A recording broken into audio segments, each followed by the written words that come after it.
గురుభ్యో నమ శ్రీ మహాగణాధిపతే నమ శ్రీ సరస్వత్యే నమ.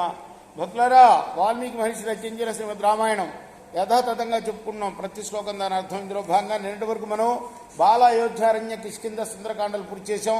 యుద్ధకాండలోని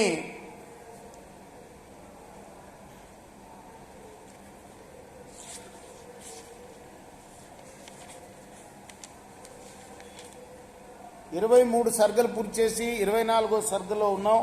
24వ సర్గలో కూడా మనం 20వ శ్లోకం వరకు చెప్పుకున్నాం. ఈ రోజున 21వ శ్లోకం నుండి కొనసాగిద్దాం. కొనసాగించే ముందు వాల్మీకి మహర్షిని ప్రార్థన చేసుకుందాం. పూజంతన్ రామ రామేతి మధురం మధురాక్షరం ఆరుహ్య కవితా శాఖం వందే వాల్మీకి కోకిలం. శిఖరైర్వికిరామైనాం లంకాం ముష్టిభిరేవవా ఇతి స్మదధిరే సర్వే మనాంసి హరిపుంగవా.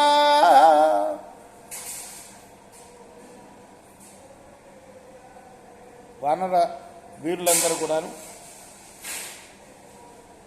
ఏమనుకున్నారయ్యా అంటే, మనం ఇక్కడ ఉన్న ఈ లంకానగరంలో ఉన్న పర్వత శిఖరాల మీద విడిది చేద్దాం, ఆ తర్వాత వాటిని పిడికిళ్లతో బద్దలు కొడదాం. అంటే వీళ్ళు కొండంతటి వాళ్ళు కాబట్టి కొండలను బద్దలు కొడదాం. తాతో అంటే అక్కడ విడిది చేసి అక్కడ బద్దలు కొడతారనమాట. ఆ తర్వాత వాళ్ళ ప్రతాపం తెలియటానికి రాక్షసులు. తతో రామో మహాతేజ సుగ్రీవం ఇదమబ్రవీత్ సువిభక్తాని సైన్యాన్ని సుఖయేష విముచ్యతాం. ఆ తర్వాత రాముడు అన్నాడు సుగ్రీవుడితోటి, సైన్యంలో మనం ఒక వ్యూహంగా సైన్యాన్ని నిలిపాము, పూర్తయింది. కాబట్టి ఇప్పుడు ఆ రావణాసురుడు పంపిన దూత ఉన్నాడే శుకుడు, వాణ్ణి విడిపిద్దాం మనం అన్నాడు. అందులో వేసేయమ్మా, అందరూ పెట్టుకుంటారు. ఒకసారి ఇక్కడ పెట్టి, నేను కూడా పెట్టుకున్నా, మర్చిపోయాను. సరస్వతీదేవి పూజ చేశాం కదా ఇందాక, పంచాంగం అది అందులో వేసి అందరూ పెట్టుకుంటారు. రామస్య తు వచ శ్రుత్వా వానరేంద్రో మహాబలః మోచయామాస తందూతం సుఖం రామస్య శాసనాత్. వెంటనే సుగ్రీవుడు రాముడి యొక్క ఆజ్ఞ ప్రకారం ఆ శుకుడనే రావణ దూతను విడిపించేశాడు.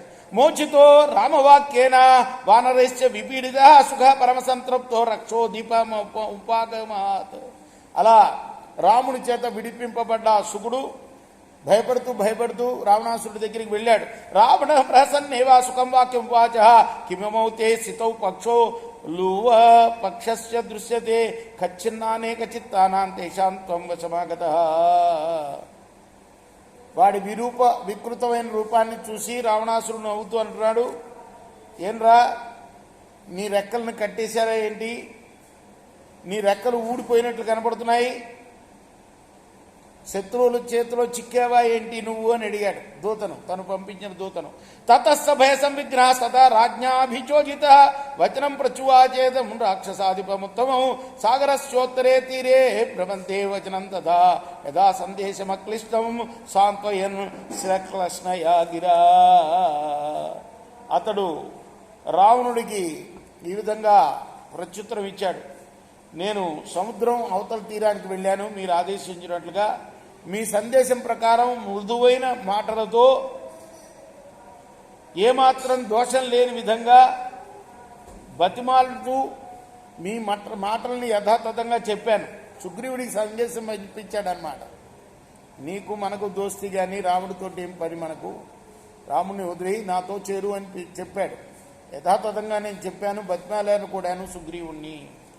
క్రుద్ధైస్తరహముత్ప్లుత్య దుష్టమాత్రం ప్లవంగమై గృహీతోస్మ్యచారబ్దో హంతుల్లో తుంచ ముష్టిభి. నన్ను చూడగానే వానరులందరూ కూడా నాపై ఎగిరారు, నన్ను పట్టుకొని పిడికిలతో కొట్టారు, నా రెక్కలు పీకడం ప్రారంభించారు. నాతే సంభాషితం శక్య సంప్రశ్నోత్ర న విద్యతే ప్రకృత్యా కోపనాస్తీక్ష్ణ వానర రాక్షసాధిపా. అయ్యా, ఆ వానరులందరూ కూడా కోప స్వభావులు, వాళ్లతో మాట్లాడటం చాలా కష్టం. ఓ రాజా, సచ హంత విరాధస్య కబంధస్య కరస్య చ సుగ్రీవ సహితో రామ సీతయా పరమాగత. విరాధుణ్ణి చంపాడు రాముడు, కబంధుణ్ణి చంపాడు, కరుణ్ణి చంపారు. ఆ రాముడు సుగ్రీవునితో కూడా ఇప్పుడు సీత ఉన్న ప్రదేశానికి వచ్చేశాడు, ఇక్కడికి వచ్చేశాడు. సకృత్వా సాగరే సేతుం తీత్వాచర వనోధితిం ఏష రక్షాంసి నిర్ధూయ ధన్వి తిష్టతి రాఘవ. సాగరం మీద సేతువుని నిర్మించి ఇచ్చాడు, నిర్మించి ఇక్కడికి వచ్చారు.